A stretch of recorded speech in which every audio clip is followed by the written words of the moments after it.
रणनीति और स्ट्रेटजी और कौन कौन सी वैकेंसीज देखने को मिलेगी 2026 की प्रॉपर प्लानिंग डिस्कस होने वाली है। आप सिर्फ और सिर्फ उन रेलेवेंट टॉपिक्स और सिर्फ उन सब्जेक्ट्स तक जाएंगे जो हाईली वेटेज वाले हैं। कि अगर आप आरआरबी की तैयारी कर रहे हैं तो एक तीर से यहाँ पे दो निशाने हो सकते हैं। You can go with this ALP as well. Exam को क्लियर करने के लिए सबसे बड़ा जो मोटिवेशन होता है वो होता है वैकेंसीज का। तो यूपी 380 जेई में 2300 से भी अधिक पद आप लोगों के आ सकते हैं। अप्रोक्स वैकेंसीज जो है वो 3000 से ज्यादा वैकेंसीज हैं। हेलो इंजीनियर्स, उम्मीद करते हैं आप बहुत अच्छे होंगे। दोस्तों, SSC JE and all examinations को लेकर के एक बहुत इंपॉर्टेंट वीडियो आज आप लोगों के बीच में आ रहा है।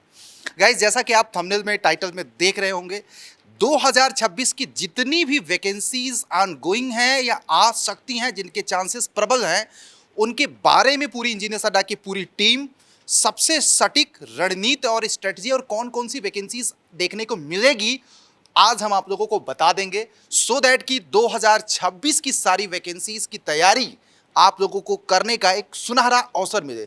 तो मेरे साथ दीप सर भी हैं, पिंकी मैम और रजत सर। सभी लोग आज आप लोगों को मैंने एक नाम दिया है। जैसे दीप सर का नाम मैंने दे दिया है कि भैया ये कुछ रेलवे के बहुत एक्सपर्ट हैं, तो इनको हमने ये दिया है कि इनके पिटारे में देखते हैं रेलवे से रिलेटेड कितनी वैकेंसीज आएंगी। रजत सर को मैंने एसएससी एक्सप्रेस दिया है, भाई एसएससी 2026 में कौन कौन सी वैकेंसी रिलीज करेगा। और पिंकी मैम को मैंने पीएसयूज स्पेशल के नाम से कौन कौन सी वैकेंसीज 2026 में पीएसयूज के नाम से आएगी। और मेरे पिटारे में है भाई, देखो स्टेट लेवल की जेई और एई की कौन कौन सी वैकेंसीज आएंगी, और कुछ और भी वैकेंसीज लाइक पीएसयूज वगैरह का तमाम तरह के वैकेंसीज के बारे में यहाँ पे चर्चा होगा।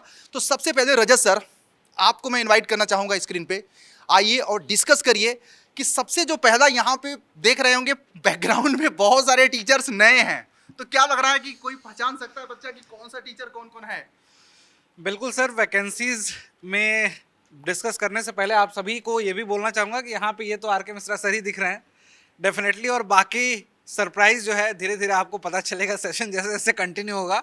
अभी तो हमारे लिए भी नए हैं, हमें भी नहीं पता चल रहा है कि ये AI वाले फैकल्टी हैं या फिर रियल फैकल्टी हैं, लेकिन इसमें बीच वाला चेहरा तो आपको डेफिनेटली रियल फैकल्टी का है, आर.के. सर का है। गाइज, आज इस सेशन में जो मुख्य रूप से सर ने बोला कि 2026 की प्लानिंग जब भी हम करेंगे तो कौन से एग्जाम्स हमें देखने को मिलेंगे, वैकेंसीज लमसम कितनी आपको देखने को मिलेगी। और अभी रिसेंटली 2 से 3 महीनों में ये ऑब्जर्व किया गया कि विद इन 2 to 3 मंथ आपको 11,000 से भी ज़्यादा वैकेंसीज अभी देखने को मिली हैं, जिसमें आरआरबी एसएससी तो है ही। एसएससी ने अपने नए अनाउंसमेंट भी कर दिए हैं, आरआरबी ने भी प्लानिंग कर ली है कि नया रिक्रूटमेंट करने की, और इस बार का रिक्रूटमेंट जो है उसकी डेट वगैरह भी अनाउंस हो गई।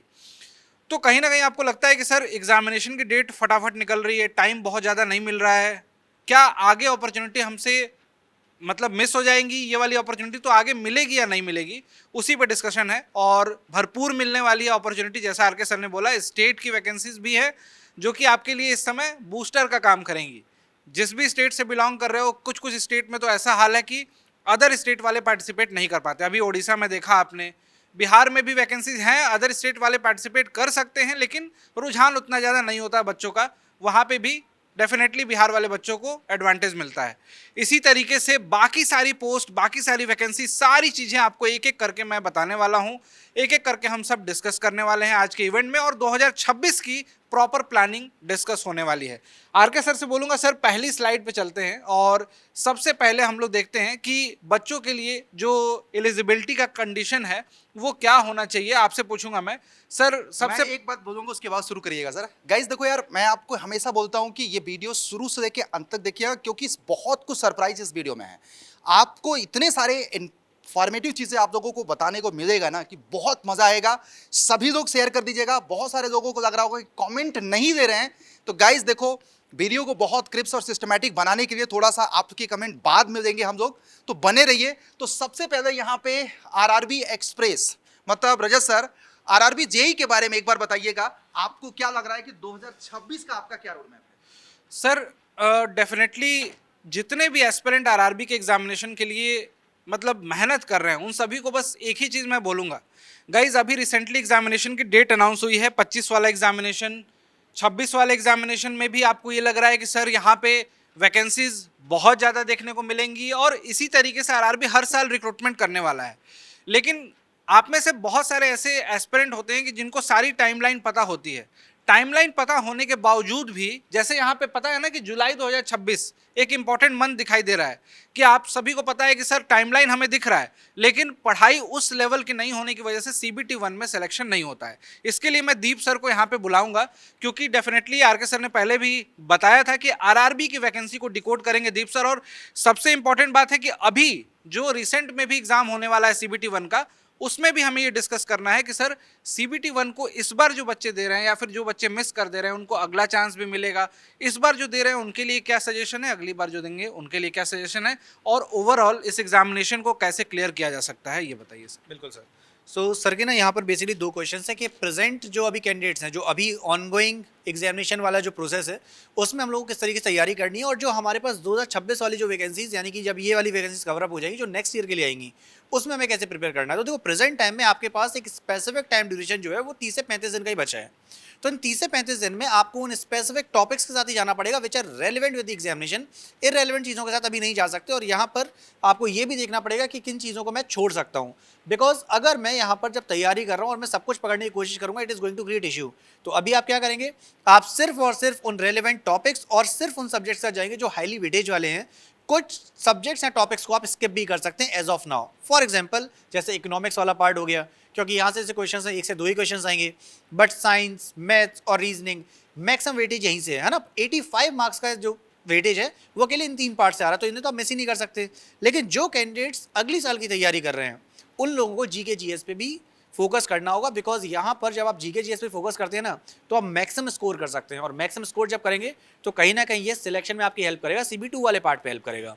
तो यस, यहाँ पर जैसा कि मैंने आपसे बोला, तैयारी का तरीका सही क्या होता है, टॉपिक वाइज चीज़ों को क्लियर करो, उससे रिलेटेड क्वेश्चंस लगाओ, PYQs और मोस्ट एक्सपेक्टेड सब कुछ, और धीरे धीरे करके अपने सारे टॉपिक्स जब कवर अप कर लो, उसके बाद 70% या 80% सिलेबस के साथ start going with mock test as well. तो इस बार के लिए जो मैंने ऐसे आपको बताया, अभी तो हमको आइडिया है कि 33 ईयर्स तक वहाँ पे एज लिमिट दे रखा है, तो अगली बार के लिए भी यहाँ पे it is very very clear कि जो एलिजिबिलिटी रहेगी वो यही है कि आप बीटेक या आप डिप्लोमा हो। यहाँ पे खास बात ये रहती है कि CS और IT वाले कैंडिडेट्स भी फॉर्म फिलअप कर सकते हैं। देन एज लिमिट आपकी 18 से 33 वर्ष तक की होती है। अगले साल की वैकेंसीज है तो उसका पहले से तो कुछ भी प्रेडिक्शन नहीं हो सकता। प्रेजेंट टाइम का हमको पता है कि इस बार जो वैकेंसीज हैं वो हमारे पास 3000 भी टच नहीं कर पाई थी। लास्ट ईयर कंपैरिजन में देखा जाए तो 1/3 हो गई थी। तो इसलिए कैंडिडेट्स आपको थोड़ा सा सीरियस मोड पे तैयारी करनी है। वैकेंसीज कम हो या ज़्यादा हो, उसमें से एक सीट अपनी पक्की करनी है, राइट। सो यहाँ पर आप लोग अभी से अपनी प्रिपरेशन यहाँ पे स्टार्ट कर दीजिए। और ये हम लोग जो फेब 2026 पर चल रहे हैं, तो अब आते हैं हम लोग ALP वाले पार्ट पर, यानी कि assistant loco pilot. Assistant loco pilot की जो वैकेंसीज है, यहाँ पर आप जितने भी कैंडिडेट्स हैं, आप बीटेक वाले हैं, डिप्लोमा वाले हैं, या फिर आप इवन ITA वाले पार्ट से हैं, तो आप कुछ स्पेसिफिक ब्रांच वाले कैंडिडेट्स इस फॉर्म के लिए अप्लाई कर सकते हैं।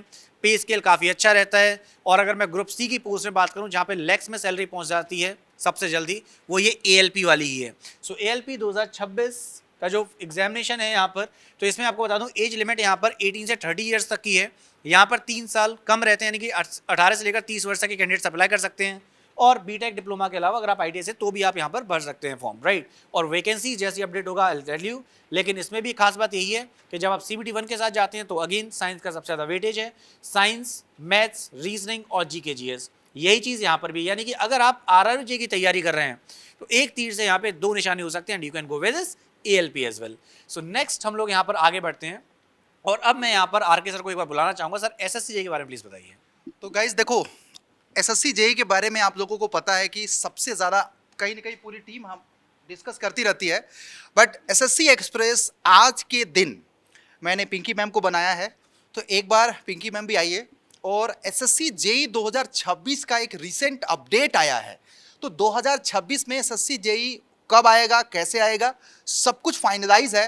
तो Pinky ma'am please come on the screen and बताइए नोटिफिकेशन कब आएगा और क्या इसका क्राइटेरिया होगा। बिल्कुल, thank you sir. SSC JEE जो कि बहुत बड़ा एग्जाम है गाइस, और वो कहते हैं ना कि एग्जाम को क्लियर करने के लिए सबसे बड़ा जो मोटिवेशन होता है वो होता है वैकेंसीज का। आप लोगों को जो वैकेंसीज पता चलते हैं कि यार बहुत अच्छी वैकेंसीज आई है, तो आप लोगों को एक अलग ही लेवल का मोटिवेशन मिलता है। SSC JEE की अगर हम बात करें 2026 में, जो SSC JEE का नोटिफिकेशन कहते हैं कि मार्च 2026 के अंदर इसका नोटिफिकेशन आ जाएगा। एलिजिबिलिटी क्या होनी चाहिए, बीटेक और डिप्लोमा वाले सभी स्टूडेंट्स इसके लिए एलिजिबल रहेंगे। और एज क्राइटेरिया यहाँ पर 18 साल से लेकर के 30 साल तक की हैं अगर आप, तो ये एज क्राइटेरिया यहाँ पे रखा गया। अगर हम वैकेंसीज की बात करें तो जो एक्सपेक्टेड वैकेंसीज है उसकी हम बात करेंगे, यहाँ पे 1200 प्लस आ सकती हैं इसकी एक्सपेक्टेड वैकेंसीज एसएससी जेई के लिए। और जैसा कि आप सभी जानते हैं इसमें जनरल अवेयरनेस का एक बहुत बड़ा पार्ट है, ठीक है। तो जनरल अवेयरनेस और बाकी सारे सब्जेक्ट्स भी आपकी बहुत वेटेज रखते हैं इसमें, तो उसको आप बहुत अच्छे से अगर स्टार्टिंग से तैयार करते हुए चलते हैं तो डेफिनेटली एसएससी जेई 2026 क्रैक करने से कोई नहीं रोक सकता, बिकॉज अभी आपके पास में एक सफिशिएंट टाइम है। और सफिशिएंट टाइम है तो अभी से शुरू करेंगे। जो भी आपका टारगेट है, SSC JE, RRB JE, ALP, जो भी आपका टारगेट है उसको आज से ही शुरू कीजिए। हमारा पर्पस इस इवेंट पे इतना ही है कि हम आपको ये बता सके 2026 में आपके पास कौन कौन सी अपॉर्चुनिटीज हैं। तो एसएससी जेई की अपॉर्चुनिटीज मैंने आपको बताई, और अब आगे बारी है नेक्स्ट स्क्रीन पे चलते हैं। तो मैं आर के सर को बुलाऊंगी। सर नेक्स्ट स्क्रीन जो है UP triple S C JE 2026, जिसके बारे में आर के सर आपको बताएंगे। गाइस फटाफट वीडियो में बने रहिएगा और पूरा देखिएगा जरूर, क्योंकि अभी तो देखो आप लोगों को मेन वैकेंसीज के बारे में पता चला कि RRB JEE, ALP, SSC JE 2026 वाला, बट अभी भी ऐसे ऐसे वैकेंसीज जो 2026 में आप लोगों को देखने को मिलेगा जो बहुत ही ज़्यादा सरप्राइजिंग होगा। तो गाइस जैसा कि आप लोगों को कुछ दिन पहले ही वैकेंसी का अपडेट आया था UP triple S C JE का, तो UP triple S C JE में 2300 से भी अधिक पद आप लोगों के आ सकते हैं। तो याद रखिएगा इसका नोटिफिकेशन बहुत जल्द आएगा। ये हिंदुस्तान टाइम्स में एक प्रकार का जॉब अपडेट का पेपर की कटिंग है, और यहाँ पे जानते हैं कि यूपी की वैकेंसी है, तो यूपी में जेई पोस्ट के लिए सिर्फ आपका डिप्लोमा कैंडिडेट, और उसमें मैकेनिकल, सिविल, इलेक्ट्रिकल, और सबसे ज़्यादा जो वैकेंसी मिलती है सिविल का। बट इतना ज़रूर है कि यूपी की वैकेंसी है तो पूरे इंडिया के बच्चे भरते हैं, बशर्ते यूपी का पेट एग्जाम जो होगा उसके बेसिस पे आप लोगों को शॉर्टलिस्ट किया जाएगा, फिर आप मेंस में बैठोगे डायरेक्ट। तो जितने भी स्टूडेंट हैं, अब ये कब वैकेंसी आएगी कब नहीं, तो पेट वगैरह एग्जामिनेशंस में जरूर पार्टिसिपेट किया करें यूपी में, सो दैट कभी भी वैकेंसी आए तो इसका आपको फायदा मिले। तो ये भी बहुत जल्द आएगा। और जैसा कि आप जानते हैं पुरानी वैकेंसीज को लेकर के बहुत सारे अपडेट चल रहे हैं, कोर्ट केस चल रहा है, और उसमें अपडेट भी आ चुका है कि इसमें डिप्लोमा कैंडिडेट ही अब तक का हाई कोर्ट लेवल पे एलिजिबल है। बाकी वो मैटर कहाँ जाता है वो अलग एक बात है, ठीक है। तो नेक्स्ट यहाँ पे रजत सर को मैं बुलाना चाहूँगा कि सर बहुत ही खतरनाक अभी भी मतलब कि एक बहुत मतलब कि हरियाणा पीएससी में भी वैकेंसी आई है एई लेवल की। सर इसके बारे में आप जरूर बताइएगा बच्चों को, क्योंकि इसमें एलिजिबिलिटी को लेकर के बहुत सारे बच्चे कंफ्यूज हैं। बिल्कुल सर, डेफिनेटली डिप्लोमा की बहुत सारी वैकेंसीज तो आ ही रही हैं जिसमें डिप्लोमा वाले बच्चे एलिजिबल हैं। कुछ वैकेंसी ऐसी हैं जिसमें डिप्लोमा के साथ साथ गाइज बीटेक वाले भी एलिजिबल होते हैं, और कुछ वैकेंसी एक्सक्लूसिव ऐसी आती हैं जिसमें केवल और केवल बीटेक वाले एस्पिरेंट के लिए होती हैं, और बीटेक वाले एस्पिरेंट ही एलिजिबल होते हैं। हरियाणा में बहुत सारे डिपार्टमेंट में रिक्रूटमेंट चल रहे हैं एई के लिए, और बहुत सारे डिपार्टमेंट जो हैं 1 बाय 1 करके रिक्रूट कर भी रहे हैं। एग्जामिनेशन इरिगेशन वगैरह के पिछले साल हुए, बहुत सारे एग्जामिनेशन के रिजल्ट भी आना स्टार्ट हुए, और कुछ डिपार्टमेंट ऐसे हैं जो पहले से प्लान कर चुके हैं वैकेंसीज को, जो जल्द ही रिक्रूटमेंट देने वाले हैं। एचपीएससी में यहाँ पे अभी फिलहाल 50 पोस्ट आपको देखने को मिल रही है। यहाँ पे उम्मीद है कि आपको लगभग 450 के आसपास पोस्ट और फर्दर रिक्रूट की जाएंगी, जो कि एज पर दी अवेलेबल सीटें हैं, जो न्यूज़पेपर में जो इन्फॉर्मेशन है उसके हिसाब से ये बोला जा सकता है कि लगभग 400 450 टोटल आपको वैकेंसीज देखने को मिलेंगी एई की। तो गाइज देखो यार, एई की वैकेंसीज डेफिनेटली इंपॉर्टेंट होती है उन सभी एस्पिरेंट के लिए, और वहाँ पे कहीं ना कहीं कंपटीशन लिमिटेड बच्चों के बीच में होता है, जहाँ पे बीटेक वाले एस्पिरेंट पार्टिसिपेट करते हैं। जनरली ये पाया गया कि जिस एग्जामिनेशन में मल्टीपल एग्जाम्स हो रहे हैं, जैसे बिहार के भी एई के एग्जाम्स की बात करूँ, अभी एग्जामिनेशन हुए थे, रिजल्ट आने बाकी हैं, मल्टीपल स्टेट के एग्जामिनेशन होते हैं, उन सभी एग्जामिनेशन में एक चीज़ पाई गई कि जब भी आप एग्जामिनेशन में कैंडिडेट की परफॉर्मेंस या कैंडिडेट के नंबर को देखते हो ना, तो आपको रियलाइज होता है कि सर यहाँ पे ना केवल 20,000 22,000 बच्चे पार्टिसिपेट कर रहे हैं, और उसमें सिलेक्शन लेने वाले 1,000 बच्चे होते हैं। तो वहाँ पे कंपटीशन रिलेटिवली इजी हो जाता है, बस डर इसलिए जाते हैं कि यहाँ पे मल्टीपल पेपर्स हैं। तो आपको डरना नहीं है, अपनी प्रिपरेशन पे फोकस रखना है, डेफिनेटली आपका सिलेक्शन भी होगा। अब यहाँ पे हम लोग वैकेंसी टेबल को देखते हैं, जो वैकेंसी टेबल अभी फिलहाल हमारे पास है, जो वैकेंसी अभी फिलहाल आ चुकी हैं, जिन एग्जामिनेशन का होना प्रस्तावित है, जिन एग्जामिनेशन की फॉर्म फिलिंग चल रही है, जिन एग्जामिनेशन में 1 स्टेज 2 स्टेज एग्जामिनेशन हो चुके हैं, उन सभी एग्जामिनेशन को डिस्कस करें जो कि 2 से 3 महीने के अंदर देखने को मिले। तो ये सारे के सारे पोस्ट हैं। यहाँ पे देख सकते हो कि RRB JE definitely exam date भी अनाउंस कर चुका है, 2570 के आसपास वैकेंसी है यहाँ पे। नो डाउट यहाँ पे आपको हो सकता है कि लग रहा होगा कि सर इस बार थोड़ी सी कम हो गई, कि अगली बार बढ़ सकती है। डेफिनेटली चांसेस हैं मैक्सिमम कि यहाँ पे वैकेंसी अगली बार इससे भी ज़्यादा निकल के आएगी। DRDO सेप्टेम 11 गाइज यहाँ पे 561 पोस्ट थी। उसके बाद UP polytechnic lecturer 513, DRDO सेप्टेम 11 technician A, यहाँ पे ITI वाले बच्चों के लिए भी पोस्ट थी। इसके साथ साथ में वेस्ट बंगाल में भी इलेक्ट्रिकल इंजीनियर्स जितने हैं उनके लिए यहाँ पे अच्छी खासी पोस्ट है, देख सकते हो 447 पोस्ट है। यूपी SSC JEE बहुत सारे बच्चों को इंतजार होगा सर कि एग्जामिनेशन कब होंगे। डेफिनेटली प्लानिंग है, कोर्ट केस वगैरह ऑलमोस्ट फाइनलाइज हो चुका है। मार्च अप्रैल या मई में एग्जामिनेशन कंडक्ट हो सकते हैं और इसके लिए आपको पहले से प्रिपेयर रहना पड़ेगा। इसके बाद BTSC JEE definitely one of the important exam होगा और यहाँ पे आप सभी को बोलूँगा कि इसके लिए ताबड़तोड़ प्रिपरेशन स्टार्ट है। 12 जनवरी लास्ट डेट थी इसके फॉर्म फिलिंग की, जो कि बीत चुकी है। हाँ, नो डाउट इसमें एक्सटेंशन उन सभी बच्चों को मिलना चाहिए। लास्ट के 5 से 6 दिनों का यहाँ जो पीरियड था जिसमें फॉर्म नहीं भर पाए बच्चे, क्योंकि साइट वहाँ पे नहीं चल रही थी, उनको यहाँ पे हो सकता है थोड़ा एक्सटेंशन मिल जाए। लेकिन ये सारी की सारी अपॉर्चुनिटी गाइज बहुत ही अच्छी और बहुत ही ऑसम अपॉर्चुनिटी है। आगे मैं बुलाना चाहूँगा डेफिनेटली पिंकी मैम को, दीप सर को, कि एक बार आइए और यहाँ पे डिस्कस करते हैं सर कि यहाँ पे IOCL, HPCL, NHPC जितने भी ये PSUs की वैकेंसी है ना, यहाँ पे लगभग 3000 से ज़्यादा रिक्रूटमेंट होने वाले हैं। तो मैं आपसे और पिंकी मैम से सबसे पहले पूछना चाहूँगा सर कि यहाँ पे एलिजिबिलिटी को लेकर ना बहुत सारे बच्चे कंफ्यूज रहते हैं। यहाँ डिप्लोमा के भी पोस्ट आती हैं, BTech के भी पोस्ट आती हैं। क्या मेंटली पहले से प्रिपेयर रहना चाहिए या फिर जब पोस्ट दिख जाए या कोई वैकेंसी दिख जाए तब तैयारी करनी चाहिए इस एग्जामिनेशन के लिए? सो सर देखो, कोई भी एग्जामिनेशन हो XYZ कोई भी, तो आप ना अगर पहले से वेल प्रिपेयर्ड होंगे that would be the best part. क्योंकि अगर आप सोचते हैं कि वैकेंसी आ जाएगी तब मैं तैयारी करूंगा, तो आपसे पहले ऑलरेडी बाकी कैंडिडेट्स आगे निकल चुके होंगे, तो उन कैंडिडेट से आप कॉम्पीट कैसे करेंगे? तो उसके लिए आपको पहले से तैयार रहना पड़ेगा। और कभी भी वैकेंसीज का वेट करूंगा कि अब वो वैकेंसी आएगी तब जाके इसके लिए तैयारी करूँ, that's not good. Because maximum जैसे आपका टेक्निकल पोर्शन है वो सब जगह सेम ही रहने वाला है, राइट।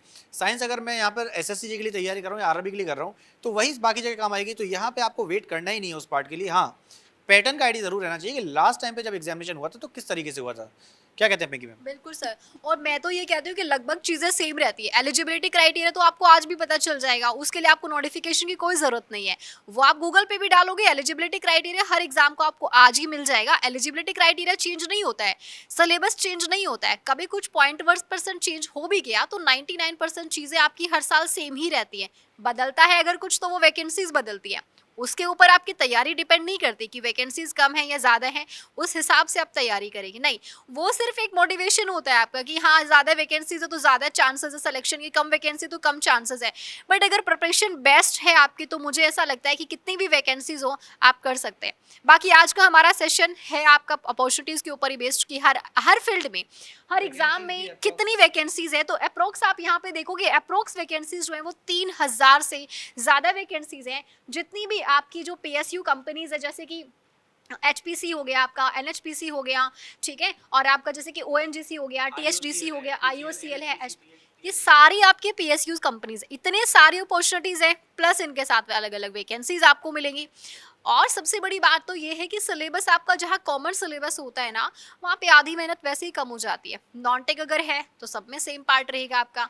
हिस्ट्री अगर आएगी किसी एग्जाम में तो हर एग्जाम में हिस्ट्री सेम रहती है। करंट अफेयर है तो करंट अफेयर भी सेम रहता है। टेक्निकल पार्ट है वो आपको पता ही है। तो सारी चीज़ें जब लगभग जो सेम रहती, किसी एक एग्जाम की अच्छे से तैयारी कर लोगे यार, तो मुझे लगता है अगले 3, 4, 5 एग्जाम्स की भी लगभग तैयारी आपकी एक एग्जाम से हो जाएगी। यही तो ब्रह्म ज्ञान होता है जो सबको पता नहीं होता है। सबको लगता है हिस्ट्री अलग अलग एग्जाम के लिए अलग अलग होती है, करंट अफेयर्स हर एग्जाम के अलग अलग। अरे ब्रिक्स 2026 अगर इंडिया में होना है तो इंडिया में ही होना है भाई, रेलवे के हिसाब से उसका आंसर बदल नहीं जाएगा। तो चीज़ें वही रहती हैं। आपको ऐसा लगता है कि पर एग्जाम करंट अफेयर बदलता है या हिस्ट्री, पॉलिटी, ज्योग्राफी बदलती है, ऐसा कुछ नहीं होता। सब चीज़ें सेम रहती है। बाबर अगर पैदा हुआ किसी दिन तो उसी दिन पैदा हुआ, उसी दिन पैदा हुआ था। बाबर अलग अलग हिसाब से अलग अलग जगह पे थोड़े ना पैदा हुआ। बैटल ऑफ पानीपत 1526 में तो 1526 ही रहेगा। द पॉइंट इज कि आप अपना सिलेबस अभी से कर सकते हैं। अगली जो वैकेंसी, दीप सर अगली वैकेंसी के बारे में बात करते हैं, MP सब इंजीनियर। तो यहाँ पे जैसे एमपी सब इंजीनियर की बात करूँ तो इसका भी नोटिफिकेशन आपको कुछ समय मिल जाएगा। तो एलिजिबिलिटी क्राइटेरिया इसका अगेन वही बीटेक और डिप्लोमा है। और वैकेंसीज की बात करें तो 700 से आसपास यहाँ पर वैकेंसी मिल जाएंगी। उसके बाद फिर हम लोग आगे बढ़ते हैं और इसके बाद हम लोग डिस्कशन कर लेते हैं। तो अपकमिंग जो हमारी स्टेट और बोर्ड यहाँ पर रिक्रूटमेंट्स हैं, तो यहाँ पे एक बार आरके सर को बुला लेता हूँ जिससे इसके बारे में और डिटेल में पता लग जाए। तो यार देखो, वैसे तो एमपी सब इंजीनियर का एग्जाम कैलेंडर 2026 का आ चुका है, तो आपको इसका बहुत जल्द डिटेल नोटिफिकेशन भी आएगा, तो परेशान नहीं होना है, ठीक है। बाकी मैं आपको बता दूं, ऐसे बहुत सारी वैकेंसीज हैं स्टेट लेवल में एसएससी की, स्टेट स्टाफ सिलेक्शन कमीशन की, और स्टेट के बहुत सारे इलेक्ट्रिसिटी बोर्ड एंड जल बोर्ड एंड तमाम तरह के बोर्ड होते हैं, सबकी वैकेंसी फ्रिक्वेंट आती रहती है। लाइक हमारा यूके पीएससी जेई में, आरएमएसएसपी जेई में, पंजाब स्टाफ सिलेक्शन कमीशन में, यूपी पीसीएल में, तो बहुत सारी वैकेंसीज आपको देखने को मिलेगी। इसकी कितनी वैकेंसी आएगी, कब आएगी, आप 2025 का एक बार ट्रेंड लाइन तो देखो, सब में आपकी वैकेंसी आई है। तो गाइज इसके लिए भी तैयार रहिएगा, और जबरदस्त यहाँ पे वैकेंसी दिखेगी अनकाउंटेड नंबर पे। और मैं समझता हूँ कि सबको इंक्लूड कर दिया जाए तो 4 से 5,000 वैकेंसी मिनिमम तो यहाँ पे सबको मिला करके मिलेगा ही मिलेगा। बट इसमें क्या होता है कि किसी स्टेट में स्पेसिफिक डोमिसाइल मांगता है, बट यूपी में, राजस्थान में, बिहार में, इन सभी जगहों पे डोमिसाइल नहीं मांगता है। उसके बाद मैं आपको बता दूं, मेट्रो रेल कॉरपोरेशंस में यूजुअली क्या होता है कि देखो, डीएमआरसी की वैकेंसी बहुत पहले फ्रीक्वेंट आती थी। अब क्या हो गया है कि आउटसोर्सिंग होने की वजह से यहाँ पे वैकेंसीज कम आ रही हैं, बट काफ़ी समय हो गया है डीएमआरसी में जेई लेवल की पोस्ट। तो 2026 में बहुत जबरदस्त और प्रबल चांस है कि डीएमआरसी में आए वैकेंसी। बाकी आपको LMRC, JMRC, Jaipur metro rail corporation, Lucknow metro rail corporation में भी वैकेंसी 2026 में आप लोगों को देखने को मिलेगी। और इसमें पैन इंडिया के लोग एलिजिबल होते हैं, बीटेक एंड डिप्लोमा सभी कैंडिडेट इसमें अप्लाई कर सकते हैं। तो गाइस प्रिपेयर्ड रहिएगा 2026 में। फिर उसके बाद आप लोगों को, भाई मैं आपको अगेन बता रहा हूं कि जैसा कि जानते हैं, इन सभी वैकेंसी को टारगेट करने के लिए इंजीनियर्स अड्डा ने मतलब कि एक धुरंधर सीरीज यूट्यूब पे लॉन्च किया है, तो उसको जरूर आप लोग देखिए। पूरा शेड्यूल आप लोगों को है सीबीटी 1 को टारगेट करते हुए। बाकी यहाँ पे देखो, आरआरबी के बहुत सारे बैचेस रिसेंटली शुरू हुए हैं, आप सब लोगों को ज्वाइन करना चाहिए अगर आप लोगों का टारगेट है सीबीटी 1 सीबीटी 2 दोनों। बाकी अगर मैं बोलूं कि ऑल इन वन, इन सभी एग्जामिनेशन का एक जगह प्रिपरेशन करना है भारत की बेस्ट टीम के मेंटरशिप में। और गाइज आज का वीडियो कैसा लगा फटाफट कमेंट में बताइएगा। मोटा मोटा पूरी टीम हमारी यही डिस्कस करने के लिए आई थी कि यार 2026 में ये सारी वैकेंसीज हैं और आपको अच्छी वैकेंसीज मिल रही हैं, तो अपनी प्रिपरेशंस को नेक्स्ट लेवल पे करिए। और मैं यहाँ पे थोड़ा सा दीप सर से भी बोलना चाहूँगा कि एक बार कंक्लूड करते हैं कि कैसे इन सभी एग्जामिनेशंस को प्रिपेयर करें ऑल इन वन। और साथ दीप सर ने एक बहुत जबरदस्त प्लानिंग भी किया है आप लोगों के लिए क्रैश कोर्स वगैरह का, तो क्रैश कोर्स के बारे में भी दीप सर बताइएगा, क्योंकि क्रैश कोर्स बहुत इंपॉर्टेंट है। बाकी सभी एग्जाम का प्रिपरेशन करना है, लाइव क्लास चाहिए, टेस्ट सीरीज चाहिए, ई बुक चाहिए, तो आपको ये सिविल मैकेनिकल इलेक्ट्रिकल के महापैक में सारे एग्जामिनेशंस के बैचेस हैं, सब कुछ है यार। और इस समय ऑफर भी चल रहा है with lowest price, respected faculties के कोड से इसको फटाफट जा करके ज्वाइन करो। बाकी एक बार आरआरबी के क्रैश कोर्स के बारे में दीप सर जरूर बता दीजिएगा। बिल्कुल, तो आरआरबी का क्रैश कोर्स सर बस इतना ही है कि आज से आपका वो स्टार्ट हो चुका है क्रैश कोर्स, राइट। और उस क्रैश कोर्स में जो आपके इंपॉर्टेंट टॉपिक्स हैं, जो इंपॉर्टेंट क्वेश्चंस हैं, जो थ्योरी वाला पोर्शन हो सकता है, तो हम लोग उसको कवर अप कर रहे हैं। और ये आपका एग्जामिनेशन से काफ़ी पहले ही हम लोग इसे फिनिश कर देंगे, जिससे आप लोग इजीली एग्जामिनेशन क्रैक कर सकते हैं। टॉकिंग अबाउट दी प्राइस, तो प्राइस काफ़ी कम रख दिया गया है, 500 के अप्रॉक्स इसका प्राइस है। So yes, you can use the coupon code, जो भी आपको कूपन कोड बेस्ट लगता है उसमें यूज़ कर सकते हैं। So one Among Us them is Y723, so you can go for it and you can avail the maximum discount. So guys, this was all from our end. तो examination के लिए all the very best. और हाँ, धमाका कर देना, ठीक है, क्योंकि इस बार वो जो जॉइनिंग लेटर है ना, वही गुरु दक्षिणा के रूप में मुझे चाहिए। सो यस, सब लोग अच्छे से ख्याल रखो। कोई भी हेल्प चाहिए, कोई भी ज़रूरत चाहिए, आई एम ऑलवेज देयर।